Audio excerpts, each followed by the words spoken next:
పూర్తి వివరాలు చూసే ముందు మా ఛానల్ ని సబ్స్క్రైబ్ చేయడం మర్చిపోకండి. శ్రీ గురుభ్యో నమః. శ్రీ మహాసరస్వత్యై నమః. ఓం నమః శివాయ.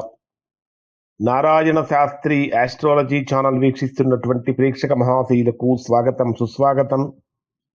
ఈరోజు మనము 2026 సంవత్సరం జనవరి నెల 21వ తేదీ నుంచి 31వ తేదీ వరకు సింహరాశి వారి యొక్క గ్రహస్థితులు ఎలా ఉన్నాయి, రాశి ఫలితాలు ఎలా ఉండబోతున్నాయి, రోజువారీ ఫలితాలు ఎలా ఉంటాయి, ఒకవేళ ప్రతికూలతలు కనుక ఉంటే ఎటువంటి పరిహారాలు పాటించాలి మొదలైన అన్ని విషయాలు మనం ఈ వీడియోలో తెలుసుకుందాం. సింహరాశి వారికి తీసుకుంటే ప్రధానంగా సింహరాశి రాశ్యాధిపతి అయినటువంటి రవి రాశికి 6వ స్థానంలో సంచరిస్తున్నాడు. 6వ స్థానంలో 4 గ్రహాల యొక్క సంచారం జరుగుతున్నది. రవి, శుక్ర, బుధ, కుజ గ్రహాల యొక్క సంచారం. 6వ స్థానం అంటేనే రోగస్థానము, పాపస్థానము, శత్రుస్థానము, రుణస్థానం అని కూడా చెప్పాలి.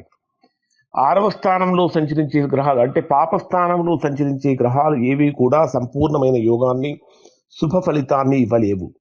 రాశ్యాధిపతి రవి రాశికి 6వ స్థానంలో సంచరించేటప్పుడు వీరికి ఇంటర్నల్గా ఎనిమీస్ పెరుగుతూ ఉంటారు. అంటే అంతర్గత శత్రు సమస్యలు పెరుగుతూ ఉంటాయి. చెయ్యాలనుకుంటున్న పని ఒకటైతే చేసే పని మరొకటిగా మారుతూ ఉంటుంది. అలానే ద్వితీయ స్థానాధిపతి, ధనాధిపతి అయినటువంటి బుధుడు కూడా 6వ స్థానంలో సంచరించేటప్పుడు నిర్ణయాలు కూడా స్పీడ్గా తీసుకోలేకపోతూ ఉంటారు. ఒకవేళ నిర్ణయం తీసుకుంటే ఆ నిర్ణయం మీద స్టేబుల్గా ఉండలేనటువంటి పరిస్థితి కూడా కనిపిస్తూ ఉంటుంది.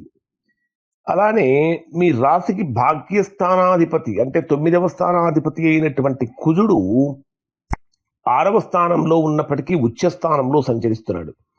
9వ స్థానాధిపతి అయిన కుజుడు 6వ స్థానంలో ఉచ్చ స్థానంలో సంచరించేటప్పుడు ల్యాండ్ రిలేటెడ్ సెటిల్మెంట్స్ అనేటటువంటివి బాగుంటాయి. అంటే భూ సంబంధమైనటువంటి విషయాలలో నిర్ణయాలు తీసుకోవడానికి, భూ గృహ మొదలైనటువంటివి కొనుగోలు చేయడానికి ఇది అనుకూలమైన సమయంగానే చెప్పవచ్చు. కానీ ఆర్థికంగా చాలా చాలా జాగ్రత్తలు పాటించాలి. ప్రధానంగా తీసుకుంటే మీ రాశికి తృతీయ స్థానాధిపతి, దశమాధిపతి అయినటువంటి శుక్రుడు కూడా 6వ స్థానంలోనే సంచరిస్తున్నాడు. దశమాధిపతి అయినటువంటి శుక్రుడు 6వ స్థానంలో సంచరించేటప్పుడు ఉద్యోగపరంగా తీవ్రమైనటువంటి ఒత్తిడి పెరుగుతుంది అని చెప్పాలి. అంటే సమతుల్యతను పరీక్షించుకునేటటువంటి కాలంగా ఉండబోతూ ఉంది. అంటే కర్మ ఫలితాలన్నీ జరుగుతూ ఉంటాయి. సమతుల్యతను పరీక్షించేటటువంటి కాలంగా ఇది ఉండబోతూ ఉంది. ఉద్యోగపరంగా మీరు ఎంత బాగా పనిచేసినప్పటికీ అవతలి వాళ్ళు ఏదో ఒక మాట అనటము, లేదా దాంట్లో వంకలు పెట్టడము, దానికి సంబంధించినటువంటి మీరు కొంచెం లోన్లీగా, ఇబ్బందికరంగా మారేటటువంటి పరిస్థితులు కూడా కనిపిస్తూ ఉంటాయి. కాబట్టి ఈ విషయాలలో ఈ రాశిలో జన్మించినటువంటి వారు చాలా జాగ్రత్తలు తీసుకోవాలి. ఇక మిగిలినటువంటి వాటిని కనుక పరిశీలిస్తే గురుడు లాభస్థానంలో సంచరిస్తున్నటువంటి కారణం చేత ఇది యోగకారకంగానే మారుతుంది.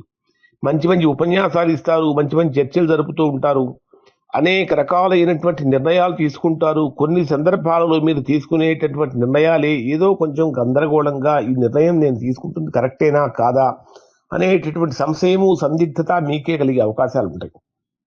ఇక రాహు కుంభరాశిలోను, కేతు సింహరాశిలోను సంచరించేటటువంటి ఈ సమయంలో టెక్నాలజీ పరంగా కానీ, సాఫ్ట్వేర్ రంగంలో ఉన్నటువంటి వారికి కానీ ఆలోచనలు వేగంగా మారుతూ ఉంటాయి. ముఖ్యంగా చెప్పాలంటే కొత్త వాటి వైపు అడుగులు వేయటానికి, ఉద్యోగ ప్రయత్నాలు చేయటానికి, ఉద్యోగంలో సమస్యలతో ఉన్నవారు ఈ ఉద్యోగం వదిలేసి మరొక ఉద్యోగానికి వెళ్ళటం కోసం చేసే ప్రయత్నాలలో కొద్దిగా ఆటంకాలు కలుగుతూ ఉంటాయి. అధికారంలో ఉన్నటువంటి వారి యొక్క అహంకారానికి దెబ్బ తగలటము, పేరు ప్రతిష్టల విషయంలో ఊహించినటువంటి పరిణామాలు ఎదురయ్యే అవకాశాలు కూడా కనిపిస్తూ ఉంటాయి.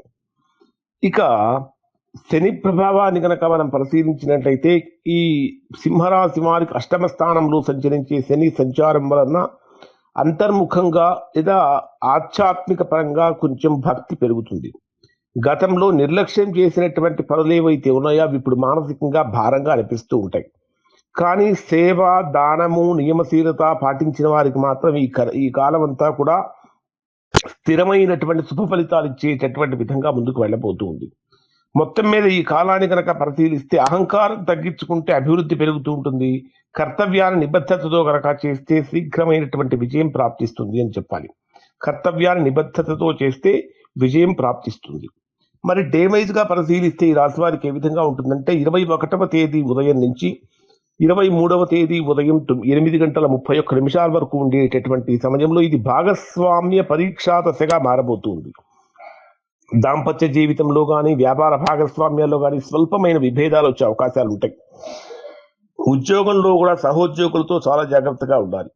ఇక్కడ మీరు శుక్రవారం రోజు లక్ష్మీదేవిని తెలుపు రంగు పూలతో కనుక పూజ చేసినట్లయితే తద్వారా మంచి ఫలితాలు పొందుతారు. 23వ తేదీ ఉదయం 8:31 నుంచి 25వ తేదీ మధ్యాహ్నం 1:32 వరకు ఉండేటటువంటి సమయంలో చంద్రుడు మీనరాశిలో అష్టమ స్థానంలో సంచరిస్తాడు. ఈ అష్టమ స్థాన చంద్రగోచారం అనేటటువంటిది అనుకోనటువంటి ఖర్చులు పెంచుతుంది, ఆరోగ్యపరమైన సమస్యలు కలిగిస్తూ ఉంటుంది. కొన్ని తెలియనటువంటి విషయాలలో మానసికంగా ఆందోళన పెరుగుతూ ఉంటుంది. ఉద్యోగపరంగా గోప్యమైనటువంటి రాజకీయాలు కూడా జరిగే అవకాశాలు ఉంటాయి. పెద్ద పెద్ద నిర్ణయాలు వాయిదా వేయటం కూడా చాలా మంచిది.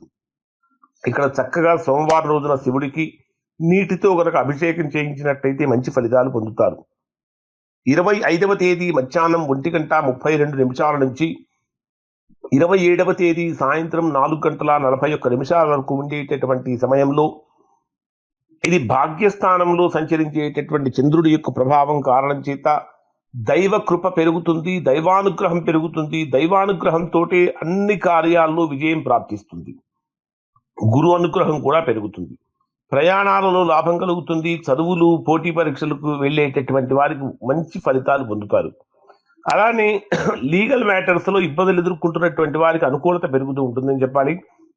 ఒక రకంగా చెప్పాలంటే మనస్సుకు ధైర్యాన్ని కల్పించేటటువంటి కాలంగా ఇది ఉండబోతూ ఉంది అని చెప్పాలి. ఇక 27వ తేదీ సాయంత్రం 4:41 నుంచి 29వ తేదీ సాయంత్రం 6:30 వరకు ఉండేటటువంటి సమయంలో చంద్రుడు మీకు ఎక్కడ సంచరిస్తాడు అంటే కర్మస్థానంలో సంచరించేటటువంటి చంద్రగోచారం ఉద్యోగపరంగా కనుక తీసుకుంటే అధికమైనటువంటి బాధ్యతలు పెరుగుతాయి. అధికారులతో చాలా జాగ్రత్తగా ఉండాలి. వాళ్ళు ఎంత క్లోజ్గా ఉన్నప్పటికీ మన లిమిట్స్ మనం దాటకూడదు. వ్యాపార పరంగా అనుకూలతలు పెరుగుతూ ఉంటాయి. స్థిరమైనటువంటి నిర్ణయాలు మంచి ఫలితాన్ని ఇస్తాయి. కృషికి కొద్దిగా ఆలస్యంగా గుర్తింపు లభిస్తూ ఉంటుంది. ఇక్కడ మంగళవారం రోజున మీరు హనుమాన్ చాలీసా పారాయణ గనక చేసినట్లయితే తద్వారా మంచి ఫలితాలు పొందుతారు. 29వ తేదీ సాయంత్రం 6:30 నుంచి 31వ తేదీ రాత్రి వరకు ఉండేటటువంటి సమయంలో ఊహించినటువంటి విధంగా ఆర్థికపరమైనటువంటి లాభాలు, స్నేహితుల యొక్క సహాయం, ఆదాయ మార్గాలు పెరగటం, పేరు ప్రతిష్టలు పెరగటం జరుగుతుంది. ఇది చేసిన కష్టానికి తగినటువంటి ఫలితాన్ని పొందేటటువంటి కాలంగా ఉంటుంది. బుధవారం రోజున పెసలు కనుక దానంగా సమర్పించినట్లయితే బ్రహ్మాండమైనటువంటి అనుకూలత కలుగుతుంది. ఈ 10 రోజులు సింహరాశి వారికి అత్యంత కీలకమైనటువంటి రోజులుగా మారబోతూ ఉన్నాయి. కాబట్టి ఇప్పుడు చెప్పినటువంటి పరిహారాలు కనుక పాటించి ఉద్యోగ ప్రయత్నాలు చేసినటువంటి వారికి ఉద్యోగ ప్రయత్నాల్లో ఫలితాలు వస్తాయి. ఆర్థికంగా ఇబ్బందులు తొలగుతాయి. ఆరోగ్యపరంగా కనుక జాగ్రత్తలు పాటించినట్లయితే బ్రహ్మాండమైనటువంటి సత్ఫలితాలు పొందుతారు. ఇవి సింహరాశికి సంబంధించినటువంటి ఫలితాలు. శుభం.